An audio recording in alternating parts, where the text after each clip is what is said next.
Okay. Good evening, everybody. We'll go ahead and get this evening's meeting started. This is our regular May meeting of the Clay County Board of Education. And we're going to start with the Pledge of Allegiance, and I'll ask Mr. Josh Ash if he'd do that for us. I pledge allegiance to the flag of the United States of America, to the republic which stands one nation, God, under God, indivisible, with liberty and justice for all. Mr. Crawford, would you mind reading the Clay County Schools mission statement? I sure will. The mission of Clay County Schools is to build high-quality learning environments that ensure all students learn at high levels. Thank you. The only announcement we have is our next regular board meeting will be Monday, June the 29th. And that is, that's right, Monday. Sorry, June 29th. Then the agenda's in front of you there. Entertain a motion that we approve the agenda as it's presented. Mr. Ash seconds. All in favor? Thank you. Any public comment? Do have public comments. Good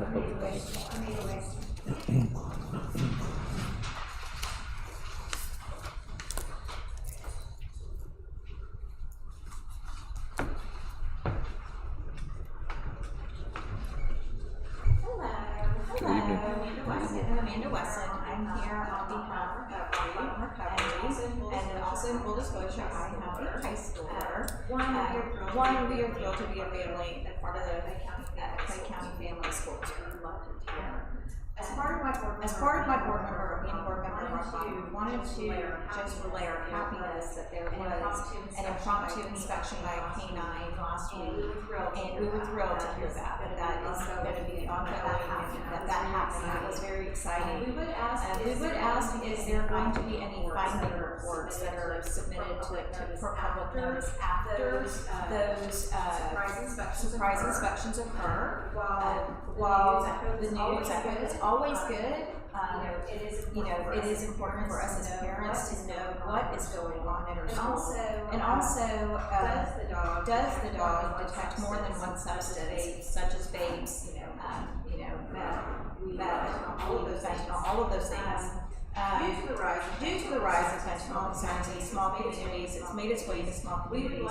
We would like to also know if the staff and administration have Narcan readily and available to use in emergency. When seconds can count to save a life. And it is very sad that we have to have that reality now, but we just want to make sure, as other North Carolina districts have a Narcan policy, what is our Narcan policy? And are students aware of who they can go to when those seconds count in case of an emergency?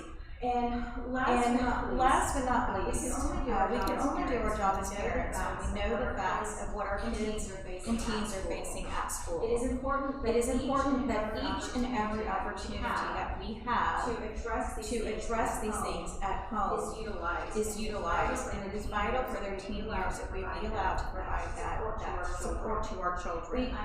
We understand privacy, and we do not wish to impede on any violation of student privacy and protection in any way, shape, or form. We just wish to be part of the conversation and have those learning opportunities for our children. It is only with the knowledge, and I know that is knowledge that you want to be in any of your positions to have to share to the community that substances were found, could be found on campus, and I did not want that to happen. However, it is only with that knowledge can we then bring that conversation home to our children and just be able to address it with them, to know the dangers and risk factors. I know you all are doing a phenomenal job of putting things in place.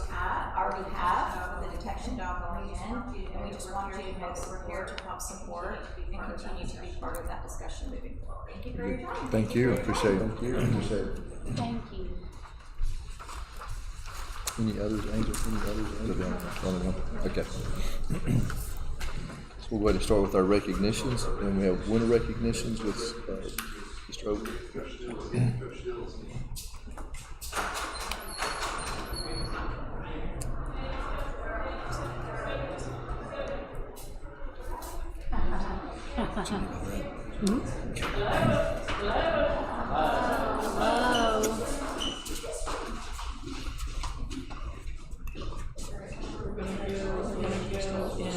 this order.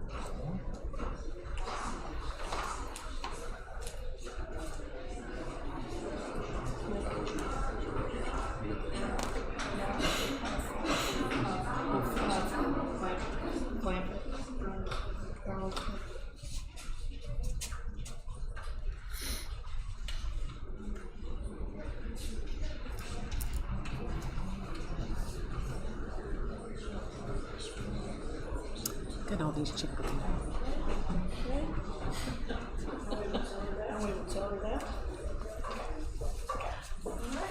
Good evening. This was a great first year for me coaching our basketball. There are 12 that is recognized. And we received 3 of those 12 and had 2 honorable mention also. The Smoky Mountain Conference is voted on for all conference for other coaches in our conference, so they were awarded this by our opponents. First, we have all conference senior Ava Shook.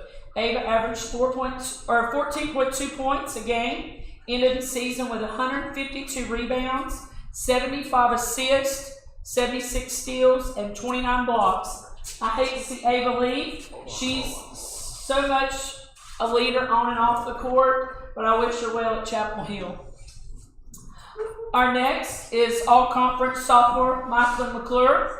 Michaelin averaged 4 points a game, ended the season with 62 rebounds, 43 assists, 21 steals. As a coach, I relied on Michaelin to shut down the opponent that was doing all the scoring. She was truly an asset when it came to defense. If they were averaging in double digits, she kept them to singles. So I look for her to return.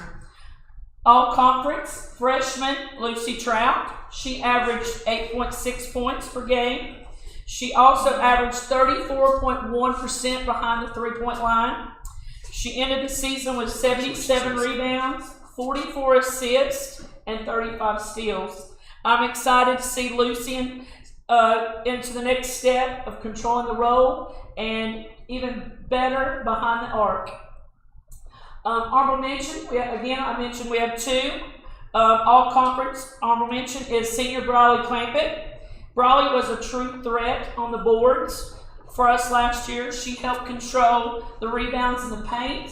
She finished with 50 offensive and 62 defensive. I too will hate to see Briley leave, but I wish her well at Young Harris this coming year. Our next is honorable mention all conference freshman Caroline Wade.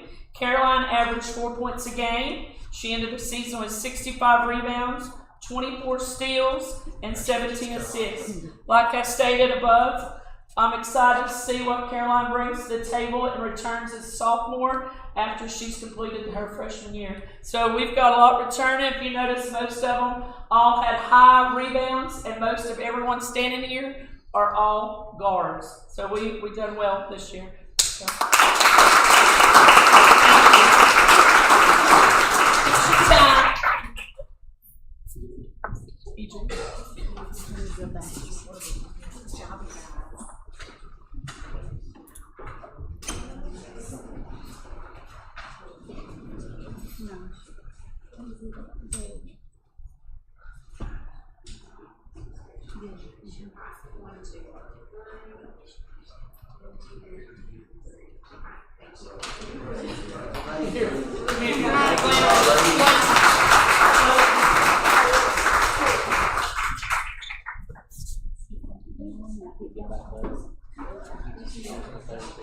That's right.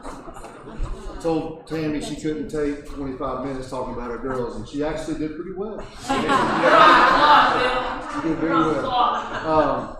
And so, to talk about the boys, we had 3 athletes that were recognized by the other coaches in the Smoky Mountain Conference.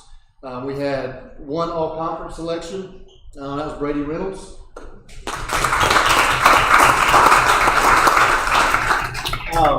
Brady is 2-time all-conference. His sophomore year and his junior year, he was all-conference, also led us in scoring both years. This year, Brady had to play out of position a lot. He had to handle the ball a lot more than he was used to. His natural position is shooting guard, and so he took that challenge on and had a lot of success and still led our team in scoring and was one of the leading scorers in the conference. So he had a great year. He's been working really hard this spring and getting excited about his senior year, and we expect big things from Brady going forward. Jackson Sellers, J-Man, was honorable mention all conference.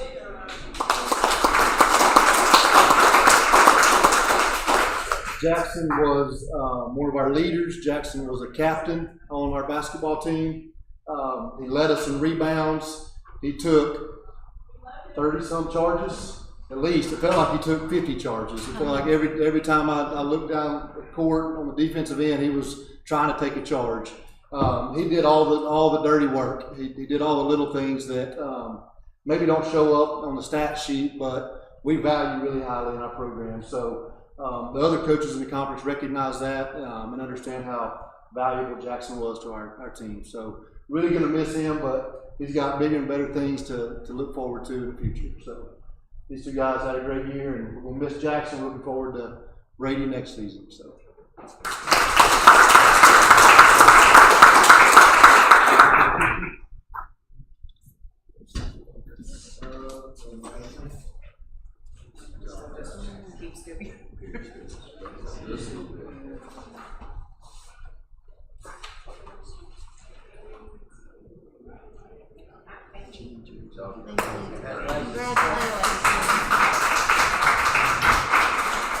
I actually have one more honorable mention student athlete. That's E.J. Abrams. He's not here with us tonight, but much like Jackson, he was a captain from the beginning of the season to the end of the season.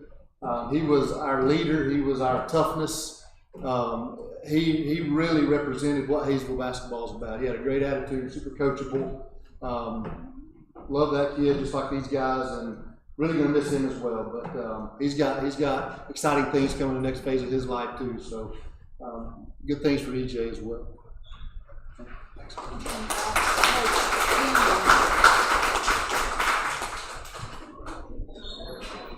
Next up is Coach Kobe White from men's wrestling, women's wrestling.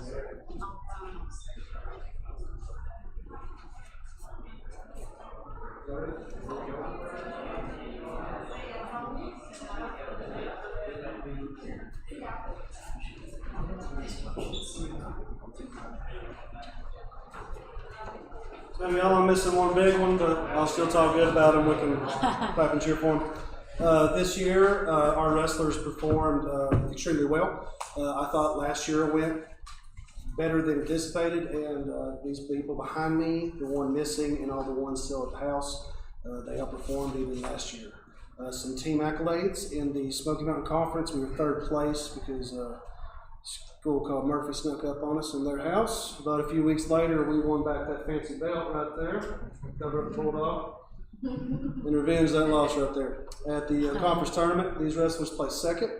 In the team playoffs, this group behind me did something that no one else at Hayesville's ever done and made it to the regional semifinals. In basketball terms, I guess it's called the Elite Eight. The rest of the world's called the regional semifinals. Yep. We amassed a record of 22-6, and there was only 2 losses that we could not avenge later on in the year. But most importantly, other than the great big old ring I get to buy a Rayland, that belt stays in Clay County where it belongs. Now, some personal accolades. Mr. Parker Hughes wrestled 120 pounds for me. Parker's record was 13-14 over the season because during a month and a half, that hand of his was broken. So that record with a broken hand is phenomenal, and he battled past that broken hand to be a Smoky Mountain Conference runner-up, second place. Mr. Parker Hughes. And the last one of our conference accolades is my 157-pounder, Coda Patterson. Coda is fortunate enough to be a Smoky Mountain Conference champion with a record of 29-16, and I'll get him back next year. Mr. President. And after conference, we have regional awards. My 150-pounder, Mr. Hayden Hunt, had a record of 36-13. He was all Western North Carolina and all state honorable mention. Mr. Evan Burks, on 144, holder of the belt, also had a record of 36-13. He was also all Western North Carolina, but he was all state, 4th place, 1A and 2A.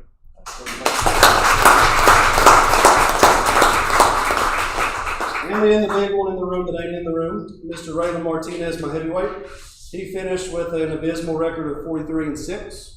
He was a Smoky Mountain Conference champion, a Smoky Mountain Conference Tournament Most Outstanding Wrestler. You could think of that as Conference Player of the Year. He was the 1A and 2A Western Regional Champion and the 1A and 2A Heavyweight State Champion.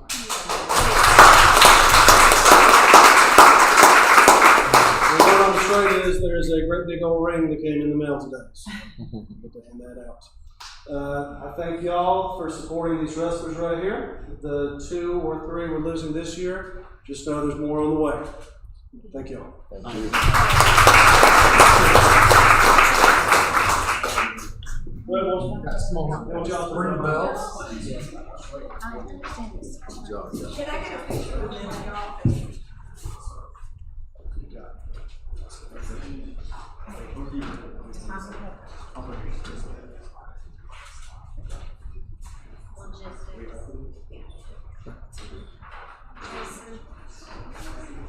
Oh, Jason, the front row, stay where you're at. Yeah, there we go. All right, 1, 2. Attaboy, Evan. Hold the post. One second. 1, 2, 3. Thank you. Thank you, guys. Good job, guys. Congratulations. Way to go, guys. Congratulations. Good job, Casey. That's so awesome.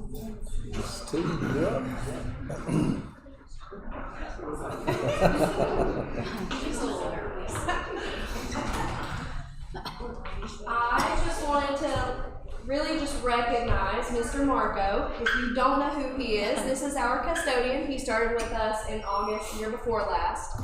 He came in loud and proud, and everybody loves Mr. Marco. He can do no wrong. But I wanted to show and share with you guys, we're going to talk about teacher work and condition survey in a little bit, but there are different parts to it that talk about building and building cleanliness. And it is very rare that you ever see 100% of the staff vote 100% cleanliness, and Mr. Marco did that. The state average is around 80 to 85% typically, and he had 100%, and as well the district averages as well. So I just wanted to recognize him. We are so thankful for all he does. He keeps our building clean. Anything we need, he runs and jumps. Like, you have to say, no, it's okay, it's not a rush, because he is just a go-getter, and we appreciate him so much. And nobody's taking him.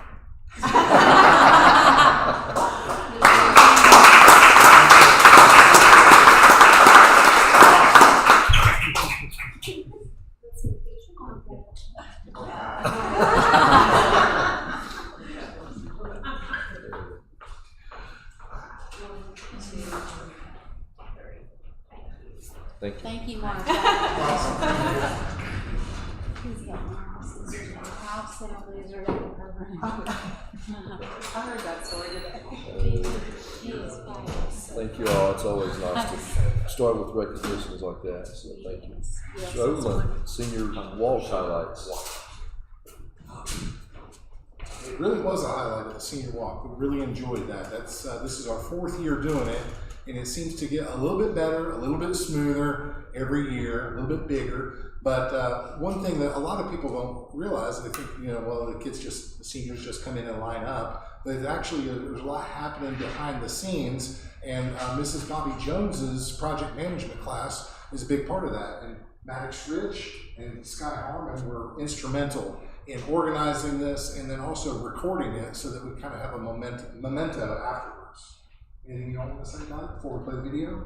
It's honestly a lot of work, and it consists of really organizing who's going to be where, when, and where, and taking what picture with what device, and also editing the video after and trying to figure out what software is best for that. And it took a lot of work, but it's been smoother every year. I did it last year as well. So.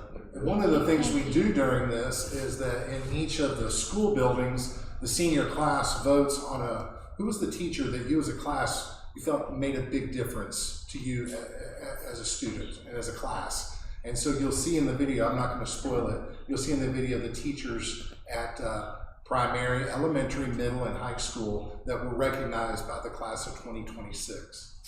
Okay, you can show the video now. Hope you enjoy it.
So if you were keeping score, you noticed 5 teachers. We had a tie in the high school. Ginger Sherry and Christy Caruso both tied for that with the seniors.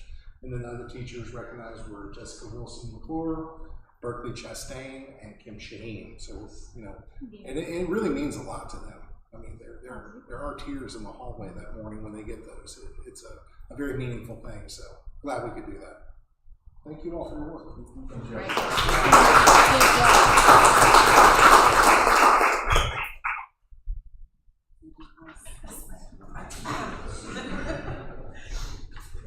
Next we have Bible time education. Close. First of all, Mr. Chairman, board members, our superintendent. Thank you very much for allowing us to come and speak with you just briefly this evening on an initiative by a group called the Appalachian Christian Leadership Council. And the initiative is called Release Time Bible Education. It's a program by where, and we'll talk about this in just a couple of minutes, but it's a good program that we're bringing in to the middle school, 7th graders, beginning this fall. What we'd like to do this evening, just to give you a brief review of what's happening, where we are, let you know why it's important to know how it works, why it works, and how the program protects not only the students, the parents, but also the school administration, staff, and you folks. Now we've given you a folder. There's a folder in front of you that has a lot more information on it, or in it, that we won't be going through tonight, but it might be something good. One of the things that we want to do is make sure we're absolutely transparent in everything that we do. So we want to make sure that you know what's going on. So there's some information that you may want to take a look at. One of the things, well, next slide. First of all, what is Release Time Bible Education? Well, it's a long-standing educational format, a model that shows, well, actually what happens, it allows students during the class day to be picked up from the school, transported to an off-campus location. They're taught Bible, not just what the Bible is, but what it says, how to live it out. They are brought back to the class, back to the school, into the class in the regular schedule. So there are a couple of things that make it key for it to be able to work. First of all, the participation is always 100% voluntary on the part of the students. Secondly, in all cases, we have to have a written permission from the students' parents in every case. Third case, we're required to have it totally off campus. And fourth, it has to be completely supported, funded, and administered by an organization that is separate from the school in such a way that the school system is not obligated or responsible to have any responsibility to pay a single dime toward the program. It's not, next slide please. This is not something that is, it's not new, it's not experimental. It's been around since 1952, and a Supreme Court case said that this is something that is legal so long as you follow the basic primary requirements, which is again voluntary. You have to have permission from the students, off campus, completely funded, outside of the normal school administration. So it is a program that, the last time I counted, I was on the internet, I think I found like 33 different states that have been doing this, are doing this, have been continuing to do this since 1952. In Georgia, for example, there are 23, 24 different school districts that have this in operation right now. Fannin County, just across the border, has had it in operation for up to 24 years now. So this is not anything that's new. This is something that's been around, but it is something that it's just recently come into play in this organization, in this county here. Now, what does this mean? If I'm sitting in your position, I'd want to know, next slide please. I would want to know exactly what that meant as far as our school system. Do we have any obligations? Do we have any responsibilities? Do we have any commitments? And the simple answer to that is not a single one. Not a single one. As a matter of fact, if you do, the program would not be legal. The Clay County Schools carry no operational responsibility at all. Now, what does that mean? We're not going to be using school transportation. We're not going to be using staff, any school or system supervision, for sure, no school funding. We're not going to be using any of the existing school curriculum. No administrative management from the school system will be used. No obligation or liability. This is important. No obligation liability for running the program. That means that we are responsible for putting together all of the legal side of it, the insurance requirements, and all the rest. The school's role in all of this is limited to honoring the parents' request for Release Time Bible Education. So if the school system has no responsibility, where and how does that responsibility, where is it placed? is placed at the foot of the Appalachian Christian Leadership Council. Now, what is the Appalachian Christian Leadership Council? About 3 or 4 years ago, there were a handful of us that got together and we formed a 501c3 nonprofit with a specific charter to begin release time Bible-based education programs in Towns County and Union County across in Georgia, and then in Clay County and also in Cherokee County here in North Carolina. Now, 3 semesters ago, we began the program in the high school, and it has been a phenomenal success. We've had nothing but praise reports from the faculty, from the staff, from the students, from the parents, from the administrators. Very well received, very well received. School board in Union County just a couple of weeks ago approved it to be offered at the high school level in Union County. So this isn't something that is unique just here. This is something that's been going on for quite a number of years in quite a few places around the country, and it's just now coming in to our area. It's nothing new. It's very disciplined, it's constitutional, and we have, in the organization has the complete responsibility to make sure that it's administered, it's funded, it's insured, and all the rest. Now, what does our plan look like as of today, the major aspects of it? We have an outstanding teacher. As a matter of fact, I will introduce you to her, and she can share her heart and her view in just a couple of minutes. That's Miss Dawn Daly. We have an awesome location in the fact that we're working together with Truett Memorial Baptist Church. Now, the school system has had a long history of working well with Truett. They have some outstanding classrooms that we have available to us. It's a short, less than 3-minute drive, and that becomes important because in middle school, the classes are only 45 minutes long. So the class is going to start not when they get at their desk at Truett, but because Don is so creative, that class is going to begin when they step on the bus.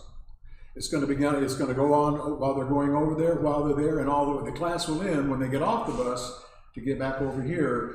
That way we'll make the absolute most of the 45-minute block that we have to work with. Transportation is provided, though it's still up in the air slightly. We have a 15-passenger bus that's been promised to us. It's a good bus, meets all the criteria.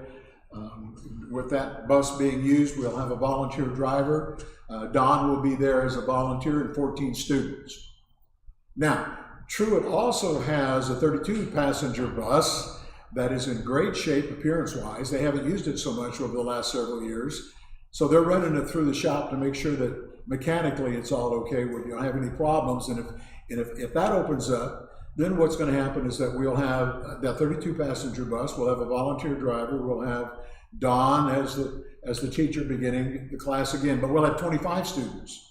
So our class size is going to depend upon the transportation. We know for sure we're going to have 14. We believe we could, God willing, have up to 25. Up to 25. Now, what about student experience and safety? Absolutely a non-negotiable here. Students will only participate with their parents' knowledge and written permission. No exceptions. When students travel, they will always be on a bus. They will travel together in a supervised group. As I mentioned, we'll have a volunteer driver, and Don will be part of the transportation process. And by the way, all of our volunteers, including Don, who is the only paid person, but all of our school volunteers, our classroom volunteers, our bus drivers, they will all undergo security background checks using the same company that the school system uses, only because the school system can't pay for it. That liability will fall over to us to pay for it. So we're going to make sure that safety we're going to be working with the security system that you all have in place for classroom security here, along with the Sheriff's Department, to make sure that we have, even though we are off campus, that we will have, a click and respond, and we'll have help if we need it. Security is something that absolutely non-negotiable. We're going to operate under what is called a 2 adult visibility rule. This means that students will never be isolated one-on-one with adult. It will not happen. All right. All of our emergency procedures, attendance and accountability, transportation supervision, operations over at the church, All of that is being put together in a highly documented form to make sure that everything that we do is written down, it is highly visible, it is available to you and to the parents and to everybody, so you can see exactly how it is that the Lord has given us to put this program together and to initiate it into the middle school.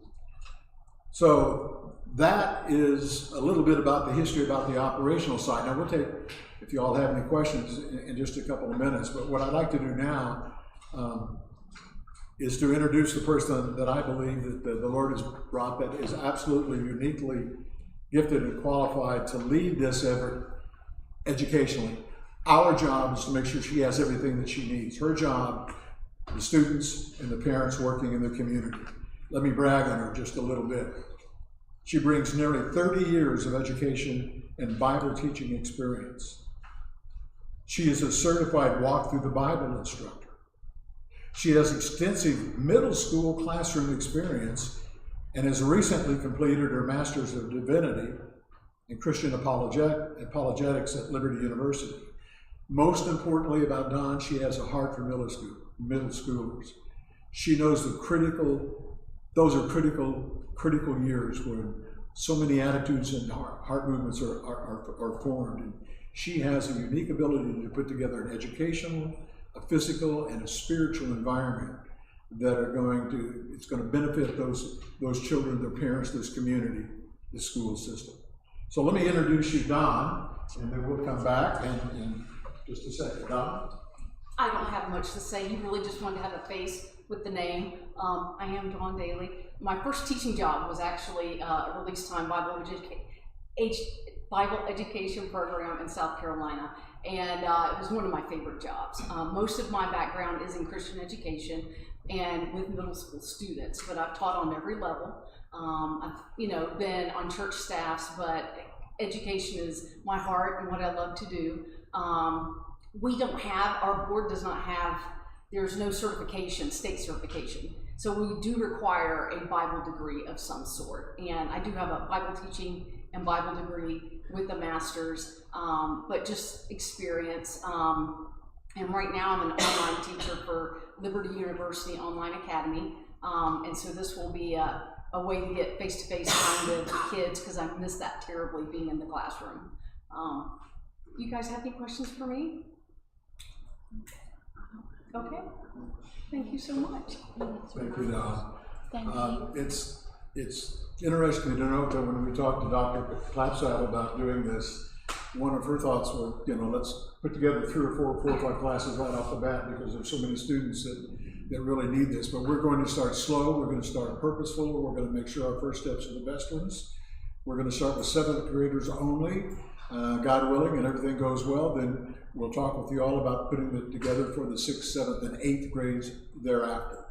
So that we're putting together this in such a way financially and structurally that it isn't going to be a fly-by-night thing. We have a 3-year financials plan to make sure that the finances are in place, the people are in place, and everything that we do, including the administrative, including the manual, the operations manual, totally transparent. We will come back to you as the superintendent, and you, sir, ask us to give you an update as to how it's going, keep you informed as to everything that's happening. Now, as I close, I want to leave you with some final important thoughts, and these truly are critical of the heart, I think, of why we're here tonight. This program is formed and operated under five real major commitments, okay? Number 1, zero cost to the school system. Zero operational burden on the school system. 0. A high respect for parental choice. Full community funding and oversight. This is not sponsored by some organization back east, back west, south. This will be brought together and administered by Clay County residents. It will be funded by Clay County churches, businesses, organizations, and individuals. We already have a good start on that. In that package, you will see our 3-year plan and what it's costing to put this together.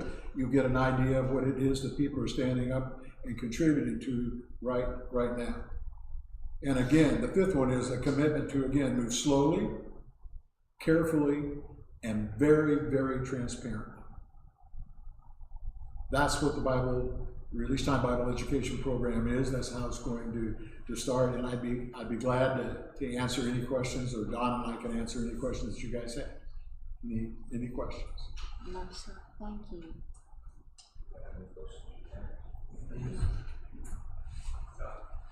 In the established program, so is it daily or is it? Yes, daily. It's going to be the first period after lunch, I believe, 5 days a week, and it is offered for credit, elective credit.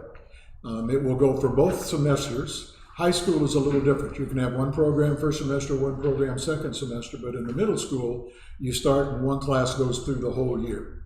So we'll have a group of students, first and second, same group of students, first and second. We'll have the same group of students working through the program first and second semesters. In your packet, you will find a real good description of what they're going to be covering, the academic outline they're going to be following, some of the ideas that we put together as for promotion, as far as reaching out to the community. So far, we've not reached out globally. We've talked to individual pastors and businesses and churches, but we've not gone out globally. That's going to be happening soon. You'll see some of our promotion ideas in there. And you know that if there's anything that you see that you have questions about, you'd like explanation on, that you feel that we're not covering correctly or completely or appropriately, we want to know, because we're going to want to change it. We want to work with you all. Even though there has to be the separation, we're going to be working with you all. Any other questions? Thank you all very much. Thank you. Appreciate your work on this stuff. Thank you.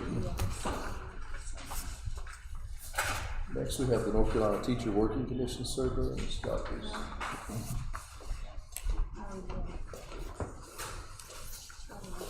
Well, I have some great news to share with you, and I'm going to give you some information about the district as a whole, and then our principal will come up and share information specific to their individual schools. But as you all likely know, there is a North Carolina Teacher Working Conditions Survey that is administered every 2 years. And we tend to do something sort of informal on those off years to gauge our progress on our areas of growth or improvement that we're working on. But in all of the even numbered years, the state administers the teacher working conditions. And so I just want to share with you kind of some changes we've seen since the last administration of this survey in 2024. Since the 2024 results, we've had a 10% increase in agreement for overall my school is a good place to work and learn. That's up to 97%. So don't expect a 10% increase in the next one. But we're at 97% and super proud of that. And that doesn't just happen. That happens because of a lot of intentional work that goes on at every level to make this a good place to work and learn. And we had a 14% increase in agreement for there is an atmosphere of trust and mutual respect in the school. So I thought that was pretty significant. A 9% increase in agreement for I usually look forward to going to work each day at the school. A 9% increase in agreement for I feel loyal to this school. That's up to 95% when we're thinking about teacher retention. That's a huge indicator of teacher retention, and so we're very excited to have that up to 95%. A 16% increase in agreement for I wouldn't want to work at any other school. Every indicator under school leadership category went up by at least 4%, but as much as 17% on some indicators. So that's hats off to our principals who are putting in the work and working really hard. Every single indicator in safety and well-being category was improved. All but one indicator in community support and involvement was improved. All indicators in professional learning and support was improved, anywhere from 7 to 13%. And every indicator in instructional practices and supports was improved. And so that's just kind of a snapshot. Those are the things that I think are really impactful and certainly worth celebrating those achievements. After I listed all of those, there was really no room on the slide to talk about areas for improvement, but honestly, jokes aside, the areas for improvement vary by school and aren't really reflected on the district averages. So each of our principals is going to share what was specific to their school as an area that they want to work on in their individual schools related to these results. So I will turn it over to Ms. Heather Clements. She can tell you about HBS.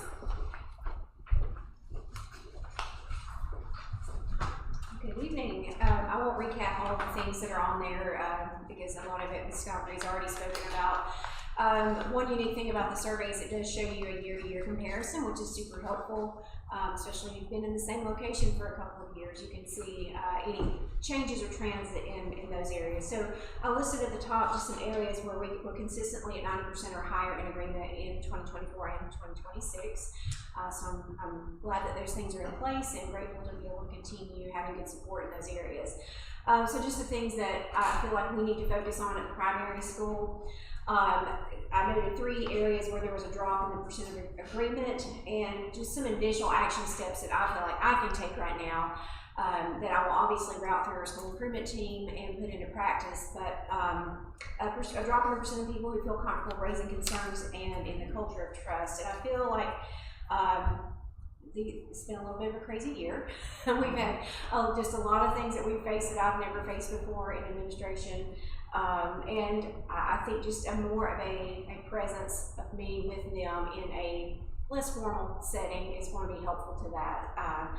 So just some intentional monthly team meetings, not formal SIP team meetings, not faculty, but just where I'm with a smaller group of them, just to be able to share concerns in that respect. I want to add some open door days to my calendar. As if you're like me, if it's not on the calendar, it doesn't happen. So I feel like I've got to be intentional in protecting some of those times in my calendar so that people can just drop by and share things with me or ask questions, maybe in a one-on-one that they may not feel comfortable asking, even in a group like their team.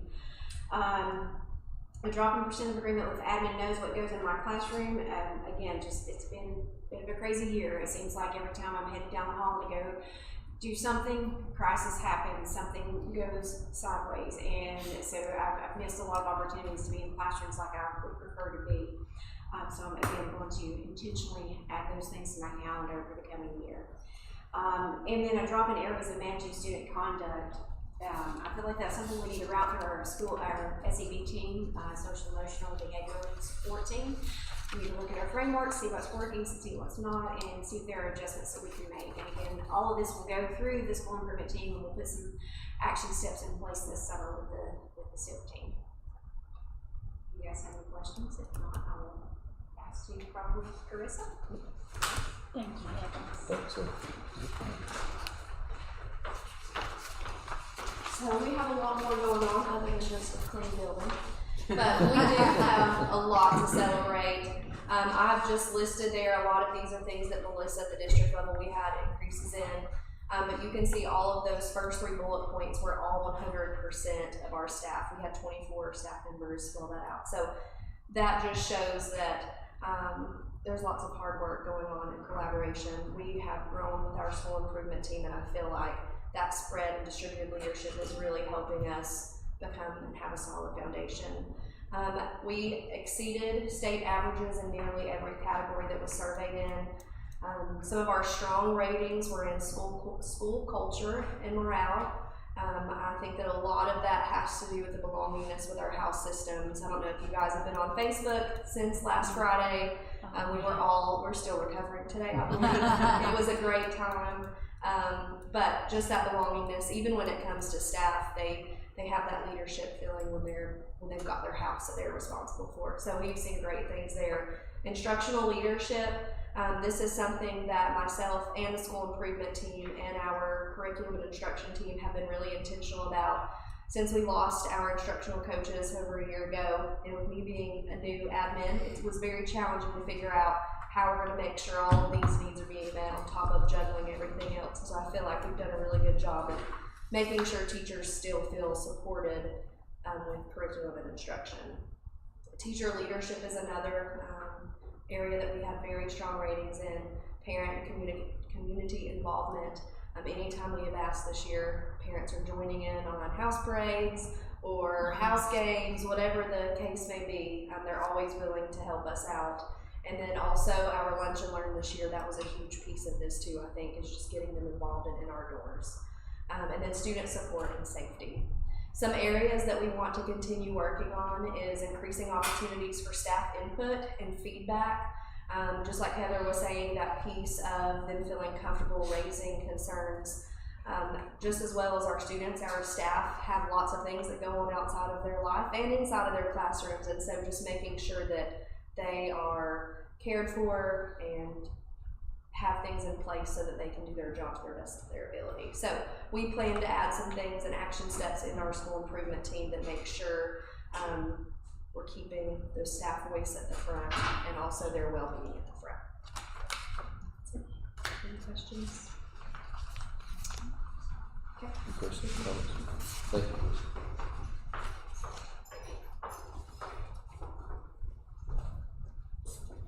If you've ever heard the saying, if you love what you do, you'll never work a day in your life. I think that kind of really encompasses teaching to begin with, because there are some really hard days and there are some really great days.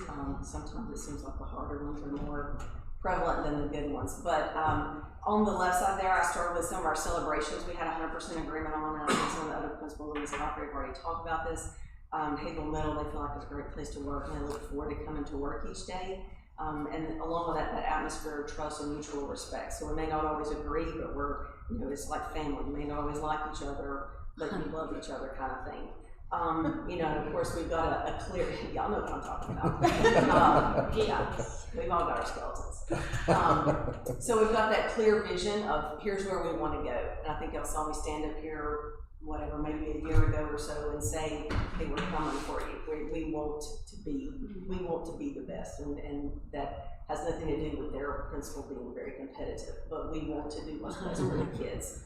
And part of that is setting, here's what we're going to do every day when we come into the classroom. We're going to set those instructional expectations. Here's what we're doing. We're holding you to those high expectations, and we expect the teachers and the students and administration to step up and do that, whatever we need to do for the best interest of our students.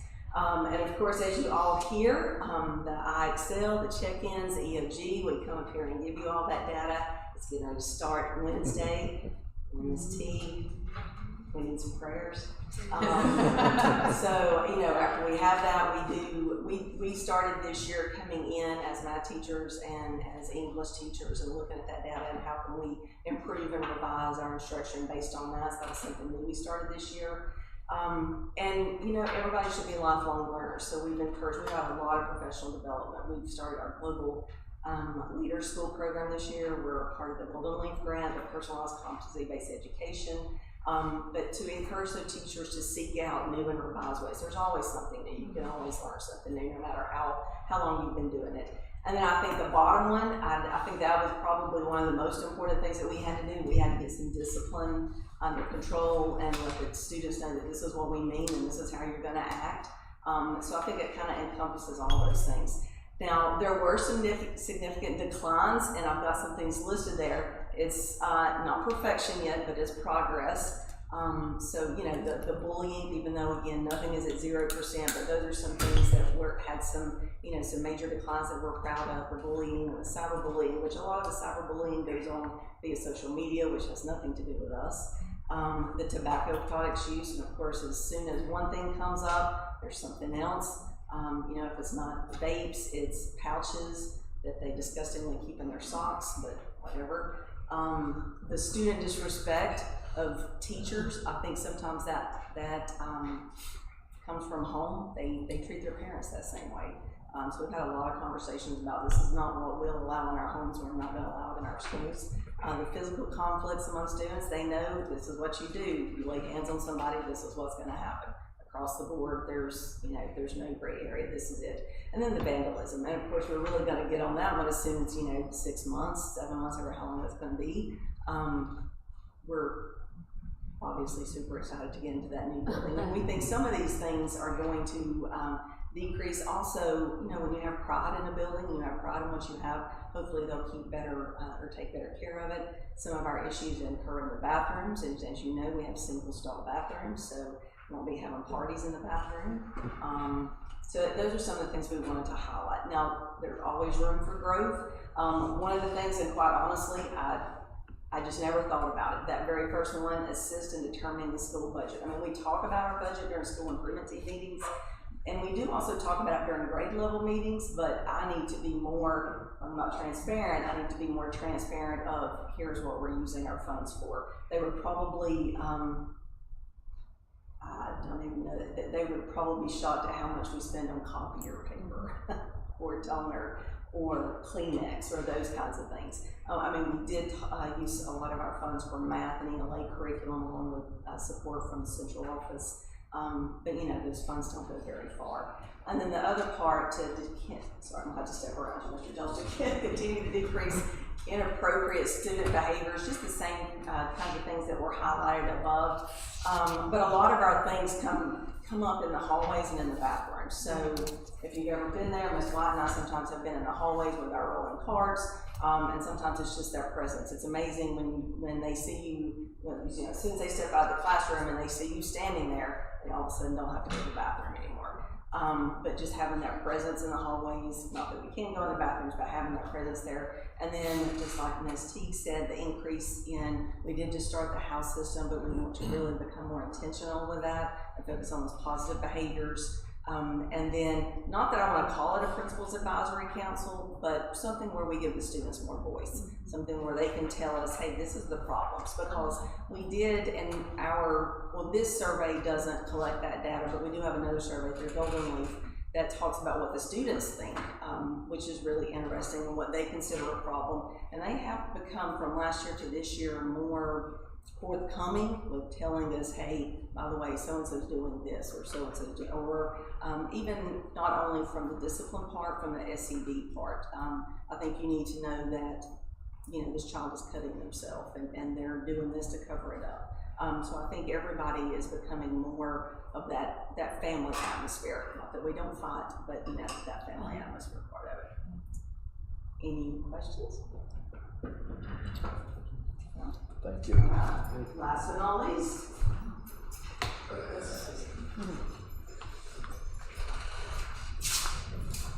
Good evening, Clay County. Just a few things of note from the high school. A lot of this you've probably heard from other schools tonight. Some of the positives is that teachers felt like 94% felt like the Hayesville High School is a good place to work and to learn. School safety issues, I didn't put a number on that. There were a number of questions related to that, but they all seem pretty positive about, you know, that teachers feel safe in the building. And I would give credit to that to Assistant Principal Mrs. White, and also SRO Deputy Lichtag. He's everywhere. You never know when he's going to come around the corner. That's really, really helpful in just giving that reassuring feeling. 97% said they would not want to work in any other school, and that they also feel loyal to the school. Those seem like the same thing to me, but they were different questions. And they were both really good, so I thought I'd mention them both.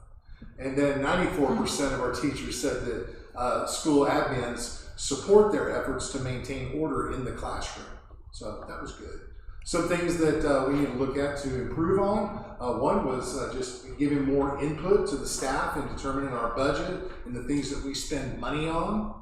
Then second was student drug use and tobacco usage is up. We talked about that at the April meeting at length. And you know, our speaker earlier mentioned that we've had the drug dog last week. We've actually had 2 dogs since the April meeting. Luca's been here once and Freya's been here once. So you know, that's good. You know, and I think again, it makes the students and the staff feel better, you know, that they see that canine officer on campus. And then the last thing that we want to work on is just attacking the problem of skipping class or being tardy to class. That's kind of an ongoing thing. It's probably the same way when you were in high school. But there are some solutions. We're going to look at the securely hall pass system that the middle school is using. Of course, before we buy that, we'll consult with our staff on, you know, does that fit our budget? But, you know, maybe that can help us tackle this problem a little bit as far as skipping class. And the thing is, they might get away with it every now and then, but they usually get caught. You know, if you're just skipping class, somebody is going to notice. That teacher's going to notice that you're not there. And if they raise that question to the office, like, hey, I thought this student was here, we track them down, we find them, and it's dealt with.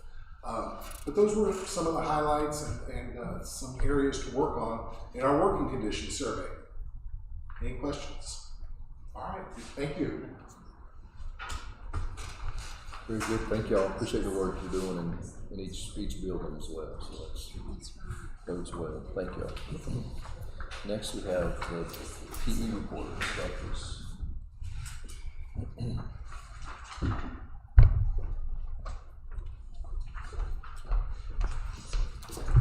I just wanted to take a few minutes and tell you a little bit about physical education in grades K through 5. I'm not really sure so much where this is coming from, but it seems to be a hot topic lately about being able to provide daily PE in grades K through 5. And this is something that we desire to do and have desired to do for a long time. Every year, our principals at both the primary and elementary level put it on their budget request that they would like to have the ability to provide daily PE. And so I want to make sure that nobody has a misunderstanding that that is not a desire of ours, but also to educate on what our capacity is and what our limitations are and what we could consider for the future. So we'll just kind of jump right in. Our current structure is for K-5 students is that PE is part of a weekly rotation. And so students go to 5 days of classes at the same time every day. 2 days a week they go to PE, 1 day they go to music, 1 day they go to art, and 1 day they go to library. And so at the primary level, those are 45-minute classes. At the elementary level, they're anywhere between 50 and 55 minutes. We tend to have a little bit longer time at the elementary school for those classes because the transition from the elementary school to the rock gym is in and of itself it takes time. So it's trek over there, particularly now with construction going on. I do want to note that it is required by state statute that students have 150 minutes of physical activity. That is required by law. It is not required that those minutes be provided by a licensed physical education teacher, although that is the goal. So our students get a minimum of 90 minutes a week on a regular week, up to 100 minutes. Those additional minutes are achieved through daily recess. All of our students do have daily recess for 30 minutes a day. So we actually exceed the number of minutes required of physical activity. Obviously, PE is a different kind of activity than recess. And so we know that sometimes when we have recess, we have kids who choose not to engage in physical activity. They may sit and draw, or they may just sit on a bench and talk with their friend. And so there are different skills that are covered in a PE setting versus necessarily a recess setting. So another thing to consider about this is what is our teacher allotment from the state? And so Shelley provided this information in PRC 004, that's the K-5 enhancement teacher allotment. And those funds are specifically provided to support K-5 enhancement teachers. These teachers provide specialized instruction outside of the core classroom, including music, art, PE, and other state-approved enhancement areas. Our district, based on our ADM, currently receives funding equivalent to 3 teacher positions through this allotment, which allows us to provide a music teacher, an art teacher, and a PE teacher that serve both our primary and elementary school. So we have to, in addition to those 3 teacher positions, we fund 2 additional positions. One is a teacher assistant for physical education, and one is a teacher assistant for media. So in addition to what's provided by the state, we still have to supplement that through another funding source. The next slide probably goes without saying about why we need daily PE. Besides, helping us meet that legislative mandate, there's lots of benefits. And daily PE supports the whole child by improving physical health, focus, behavior, and emotional wellness. I would say that's probably the biggest benefit of daily PE. It helps students return to class more focused, engaged, and ready to learn. Daily movement opportunities improve self-regulation, reduce behavior concerns, and support positive school climate. As our principals were talking, you heard them say that you know, sometimes they don't always have the time to be everywhere because of different crises that come up, and behavior is certainly one of those. We do have students who do not regulate well and require a lot of our administrator time. Also, PE teaches important life skills such as teamwork, cooperation, perseverance, and sportsmanship. Daily PE ensures all students have equal access to structured physical activity and healthy habits. Consistent physical activity is linked to improved academic performance, attention, and overall student well-being. And lastly, daily PE helps schools promote lifelong wellness and healthy lifestyle habits beginning at an early age. We do track obesity in our youth through our SHAP committee, and obviously, you know, those numbers have been on the rise over the last few years, and so certainly can help us promote a healthy lifestyle with our youngest students. There is a false narrative going around that everybody in the area has daily PE in elementary school except for us. And so I wanted to give you the real picture of that. So I asked around to my friends and got some information for you. Martins Creek has daily PE for 5th grade only. Their other grade levels get PE 3 or 4 times a day. 3 or 4 times per week. Peachtree does receive daily PE for 30 minutes. Murphy Elementary, they get PE 2 times per week like us for 50 minutes. Robbinsville has daily PE for 30 minutes. Swain has daily PE. Rosman is just like us, it's part of the exploratory rotation. Andrews is 2 to 3 times per week. They are on an A to C schedule, so they have a 3-day rotation, so it depends on which day of the week they start with, on whether or not they get it 2 or 3 times. Ranger has daily PE for 4th and 5th grade, and the other grade levels are 3 or 4 times per week for 30 minutes. Cherokee Central is 2 times every 6 days. If you'll notice, I also included the enrollment. And what you notice is the higher the enrollment, the less likely you are to have daily PE. So our enrollment in K-5 is 624, putting us the 2nd largest on that list. So just want to show you kind of what's going on around the area. What I know to be true is that some of the schools face the same problem we do, which is personnel and space. And so I'll talk a little bit about those things as we move through. So if we were going to try to promote daily PE with no additional personnel, I wanted to give you kind of a glimpse of what that would look like. So on the next slide, there's a sample schedule. And it would start at 8 o'clock in the morning. That's not an ideal time to start, because you want your kids eating breakfast, you want them getting settled in their classroom. But if we started at 8 o'clock, what we could do is have half of the grade level in the gym and the other half of the grade level in specials, in the other specials.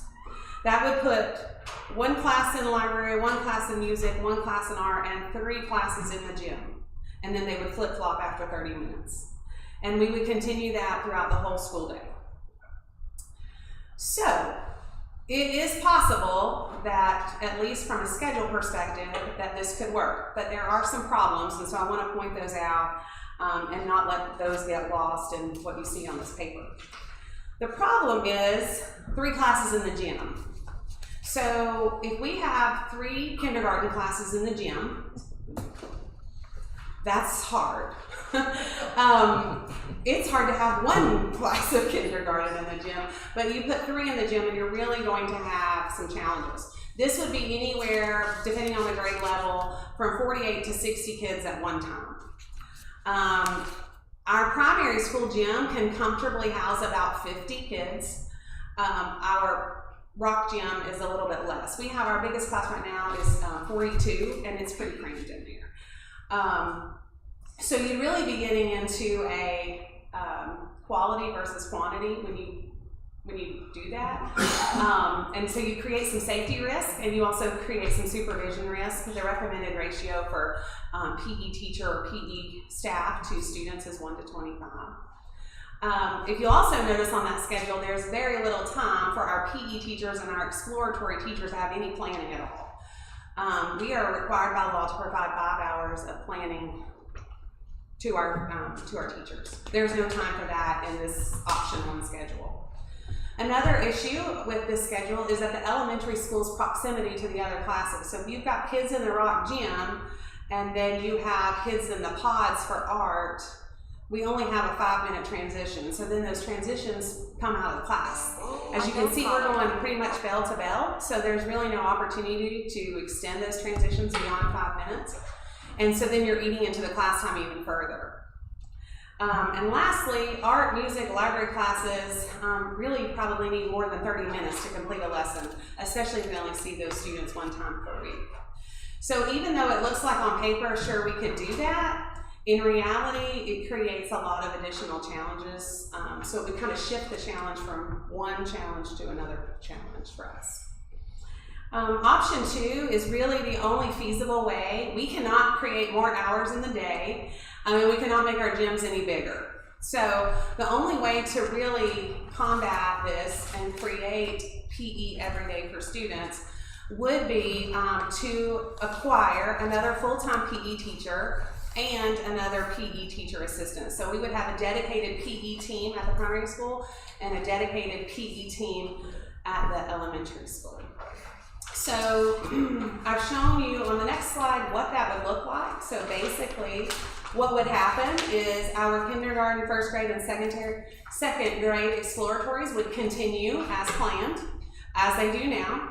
PE would be included for those homerooms as part of the rotation. And then they would have lunch.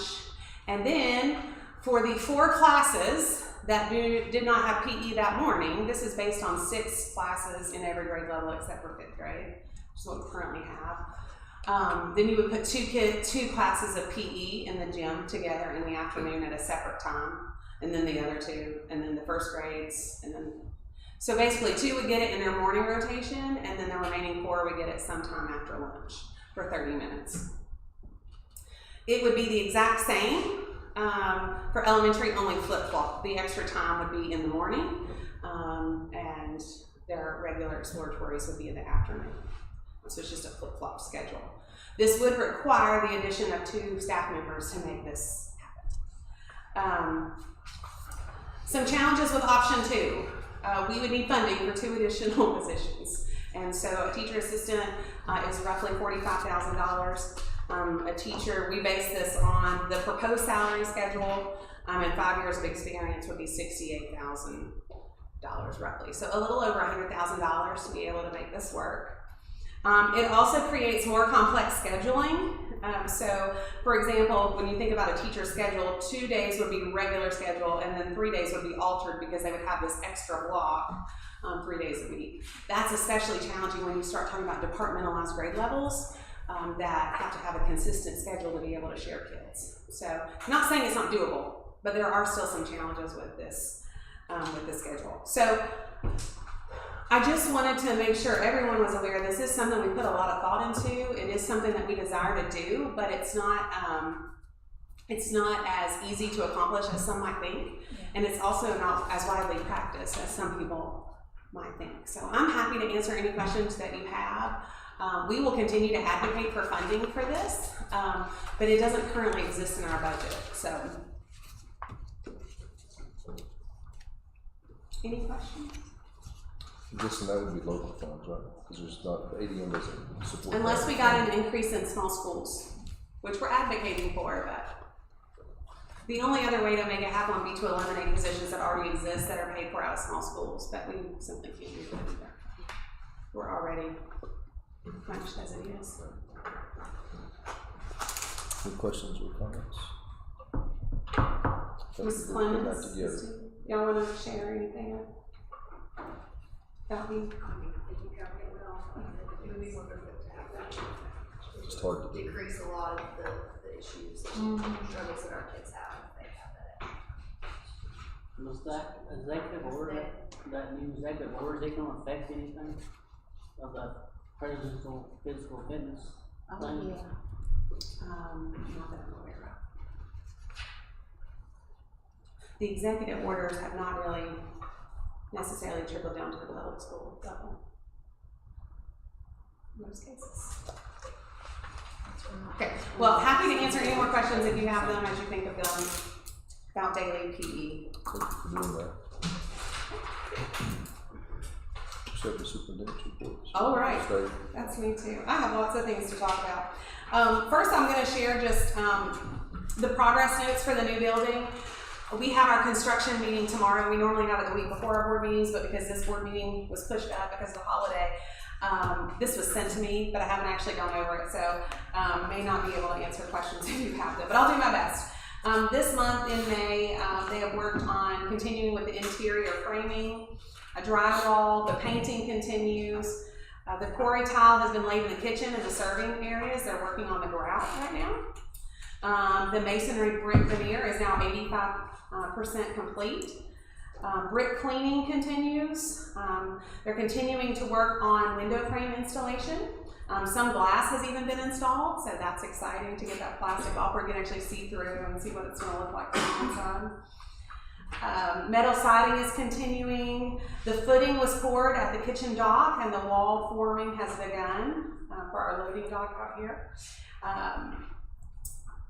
I had to ask Danny what this word meant.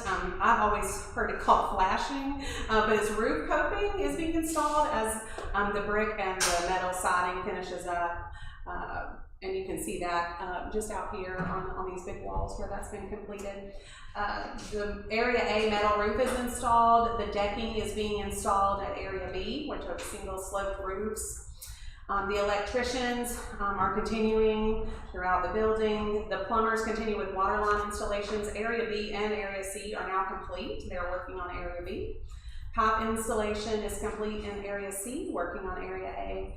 The ductwork continues, and the fire sprinkler contractor is testing the system. So that's exciting. The planned work obviously is to continue with ceiling framing where the drywall ceilings occur, continue hanging drywall, continue with laying tile, installing the RFP board in the kitchen once the tile is completed, continuing with metal siding, continuing with the metal roof in Area A, continuing with the masonry brick veneer, continuing with the electrical rough-in and plumbing rough-in. The fire sprinkler contract will pipe heads in as the ceilings are framed, and continue with the installation of ductwork and continue with exterior concrete for ramps and the dock area. So lots going on, lots to talk about when we meet with them tomorrow as well. So excited about that. Wanted to let you know, in case you haven't heard, we're close to getting a state budget that will go into effect July 1. Super excited that they have included a on average 8% raise for teachers and 3% for other school staff. I think that's really important. I think they've still got some work to do as far as there's still, the pay remains stagnant from year 15 to 24 with no increase. And that continues with their proposed budget. And I just think that those are our veteran teachers that we need to keep here, and to keep that pay at the same level is certainly frustrating, but also excited to see that they have increased the starting pay for our teachers that are just coming into the profession. So we've only seen sort of the political version of what that budget's going to look like. We haven't seen anything that's complete that has how that will trickle down to us, but looking forward to that. In some not so good news, I wanted to tell you a little bit about some federal funding. We have received our planning allotments for this year. Our Title I budget is reduced by $41,000. We lost $20,000 from last year to this year, so that's a total in 2 years of $60,000. Now, that is a planning allotment, not the actual allotment, so that could change, and we hope that it will. That's a huge hit. That's probably will likely take our interventionist position that is shared between primary and elementary. So we continue to see these hits coming, and what that consistently does to reduce our staff, and that is very frustrating. We lost $6,518 in Title II, that's what we use for professional development, and $1,211 in Title IV, which is healthy, well-rounded students funding. So, in addition, last year, if you'll remember, we lost RLIS, which was another federal source, and that was $45,000. So between all of that, we've lost over $100,000 in 2 years in federal funding, and when you couple that with our other pots of money that aren't getting any bigger, we continue to struggle to make ends meet with all of the things that we require. So last meeting, we had a question about the change order chart. I wanted to provide a corrected, updated chart to the board and to the newspaper as well. There were a couple of problems that we found. One was that we received numbers from the architect and not the business office.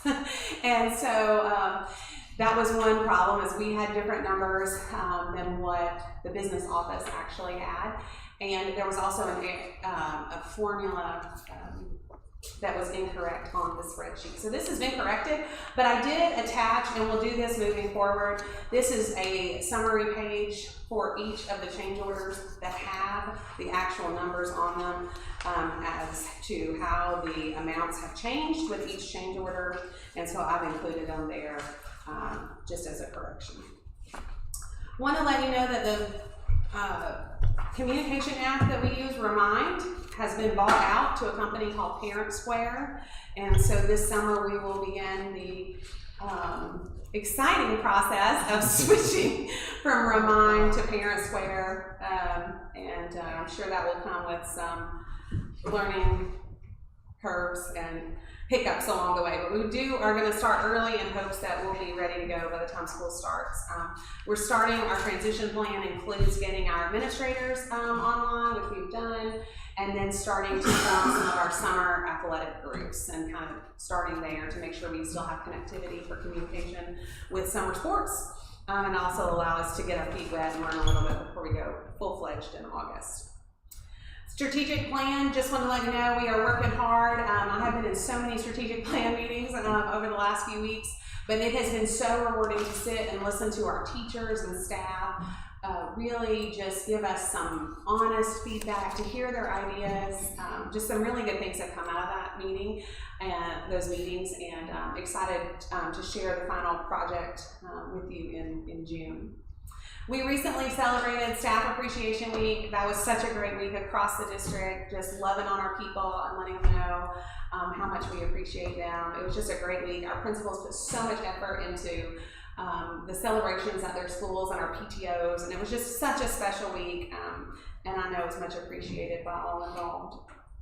A few school updates to share. HPS wanted to brag a little bit on their reduced chronic absenteeism from 30% last year to 17% this year. Huge increase in chronic absenteeism. Missy Rich has been at the helm of that. Her work, along with Terry Hager, they have just worked so hard to really bring an emphasis to attendance. Carissa's been doing the same, so I'm looking forward to their year-end update because it's just been a really intentional effort on attendance, and super proud that you have such great numbers to report. Good to see the fruits of your labor. As Ms. Teague mentioned, HES had their end-of-year house games on Friday.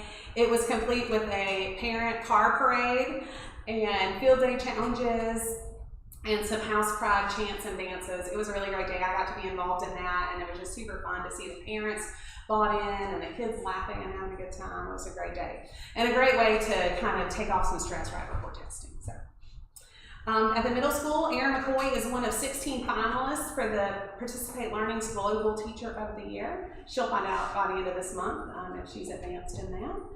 And also, each grade level has recently completed an interdisciplinary immersion day to review for EOGs. This was facilitated by Europe. 8th grade had a military, Vietnam War theme. 7th grade was glow. They did all glow in the dark neon stuff. My kid was all pumped up about it. And 6th grade did an Olympic theme. And so I got to go over and be part of that. And just a lot of fun was happening, but also a lot of really important review in a way that kids were really engaged in.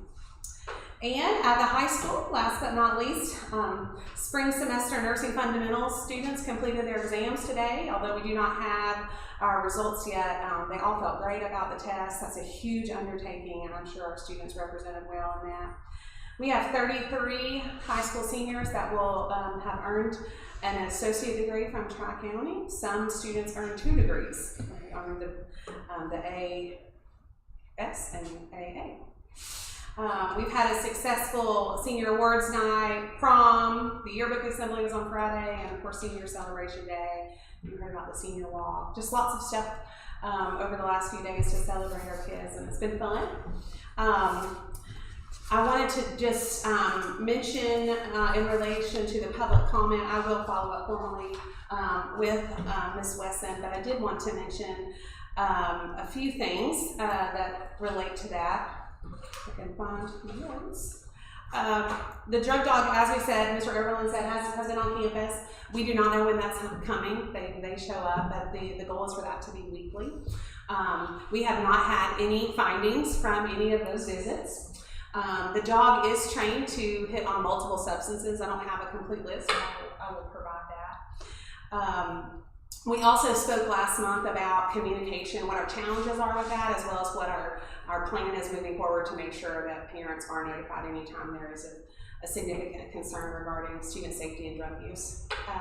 We do have a meeting planned tomorrow with the Hayesville High School Student Council to get their input on what they would like to see as far as drug education and prevention efforts go.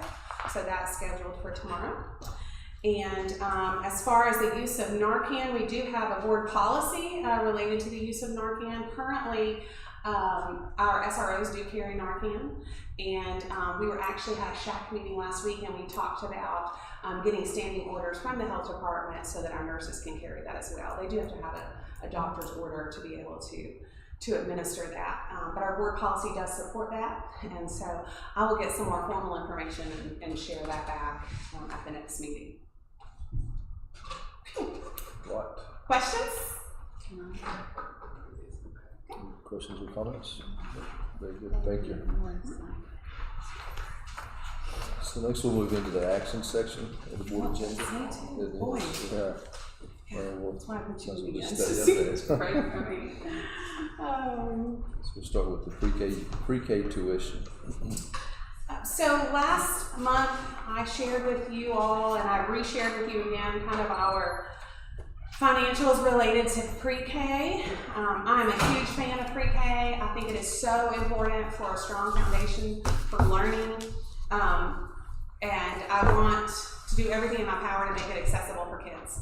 I am concerned about the financial strain it does put on our budget because of the amount that we are reimbursed, and we talked about all that last month.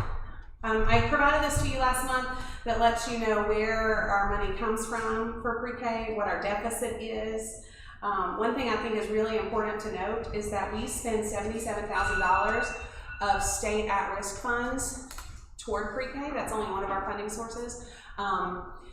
But that money is also very critical when we're talking about other needs, such as addressing student behavior needs or an alternative school or things like that. Those funds would come out of state at risk. If we want to talk about increasing our amount of counselors or mental health professionals, that could also potentially come out of that. So we have a lot of needs that come out that could potentially come out of the state at-risk fund. We're currently using $77,000 of our state at-risk funds to fund pre-K, and that's still leaving us with a $65,000 deficit. So I am concerned about this. I wanted to make a recommendation to the board. Currently we're charging $200 per month, $50 per week, and when we passed that and put that into place, we said that we would review this every year and see if an increase was needed. I do want to mention that in looking at where a potential increase, where that would land us in terms of funding is down at the bottom of the chart, but I do want to know that currently the pre-K reimbursement for NC pre-K, I believe, is $432. So I would suggest that we never go above that, because I don't think it's fair to consider $500 for a private pay child when we don't receive that amount of money for state pre-K funds. So my recommendation is that we would increase from $200 to $350 this year. That is still substantially less than people are paying for daycare for 4-year-olds. And so it's still a cost savings, but it would offset the deficit that we have in this area for students who do not qualify for NC pre-K funds per se. So that is my recommendation. I also believe that by gradually increasing the tuition, we can see what effect it has on overall enrollment, if it prevents people from coming and enrolling their child, and also that it allows us to show over time what those increases are doing for our rather than doing that all at once.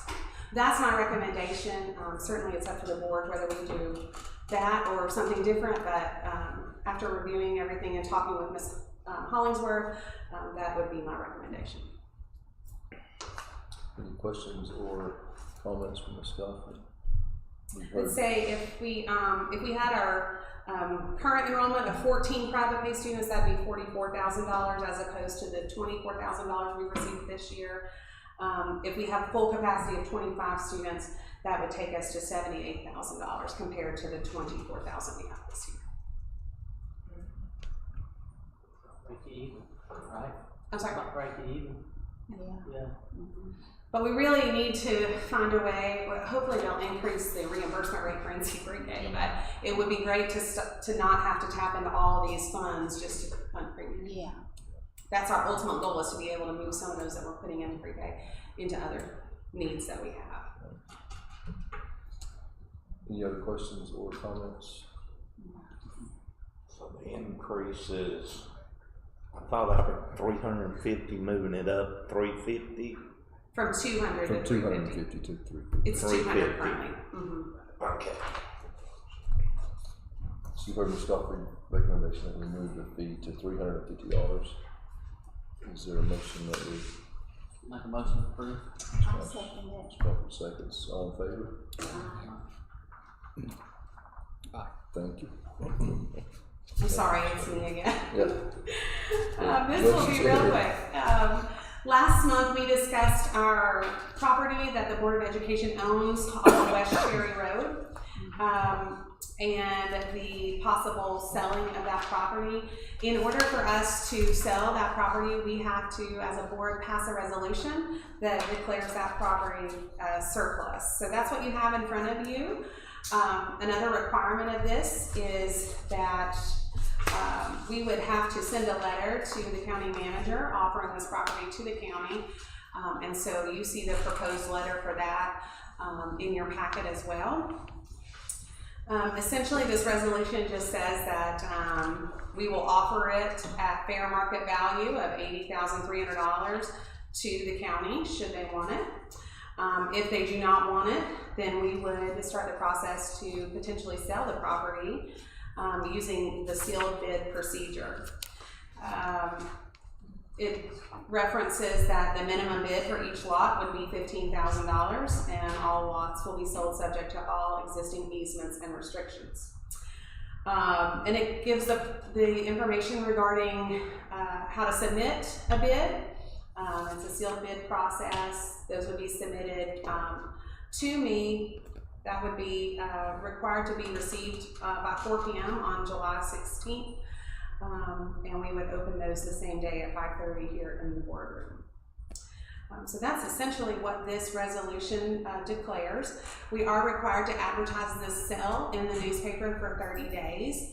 And so giving us till July 16th gives us time to make sure we get the ad in and can run it consistently for 30 days before opening the bids. Obviously, we would advertise on social media and our website as well.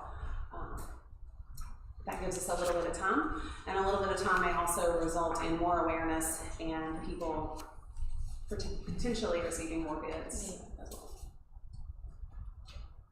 Very good. Any questions or comments about the resolution for the West Cherry property? If not, I'll entertain a motion that we approve this resolution. Make a motion. Mr. Caldwell has a motion, Mr. Jones seconds. All in favor? Aye. Thank you. Thank you, Ms. Gardner. Ms. Angela Owens has our beginning teacher support program. Okay, this is an annual approval. We have a request for each coming school year. This year there were specifications that it had to be completed by August 30th, and that they wanted us to make sure, if you've got a copy on your first page, the very last sentence starts, those teachers completing alternate routes to, and when you go to the next page, licensure. And then we had to include examples: residency license, alternative entry, provisional licensure, must also successfully fulfill the beginning teacher support program. So the state used to not require that to be part of the BTSP plan that's approved, But this year they were very specific, that had to be required because we're seeing an increasing number of teachers coming through those routes. So it's very important for those teachers to have the beginning teacher support program because they're not going through traditional routes of becoming teachers like those that go straight through college and through a student internship and all of that. That's the big change. I did just change the orientation of it just to follow the outline that the state provided us this year, but I did not change the wording on any of this beyond adding that sentence, the specifications of that sentence. So I'm asking for approval for that. Melissa, would you take notes of who approves and I'll put it in? Yes. Thank you. So we have the beginning teacher support program. Is there a motion that we approve that? Ms. Crawford makes a motion. Is there a second? Mr. Ash seconds. All in favor? Thank you. Thank you. And then next we have the Young Harris College student MOU. So this is just an MOU with Young Harris College about us supporting their internship program. We've worked hand in hand with Young Harris for a few years now, and I just wanted to give some statistics on this. This particular school year, we've had 21 interns over 2 semesters from Young Harris. Now, some of those were repeaters from the fall to the second part of their internship in the spring. But this particular MOU we have added since last year, they will pay for their own background checks. So we run those background checks for them, but they reimburse us. This year they reimbursed us $133.50 on that. And it doesn't sound like a lot, but when you consider how much we spend on background checks, it's nice to get a little reimbursement back on that. So if the person has been approved for us to be a substitute or a volunteer or something within the year, we just use that background check, and that's just ours. We had already had that, so we don't ask them to reimburse for that. It is for our purposes to begin with. So that's Young Harris. We did have 12 interns from Western, and we had 1 intern from Appalachian for a grand total of 34 placements this year over the 2 semesters. So we keep those student interns going. So, but I'm asking for approval for this year's Young Harris MOU. Very good, thank you. Any questions or comments about the MOU? If not, I'll entertain a motion that we approve that as presented. Ms. Crawford makes a motion. Is there a second? Second. Mr. Ash seconds. All in favor? Thank you. Thank you, Angel.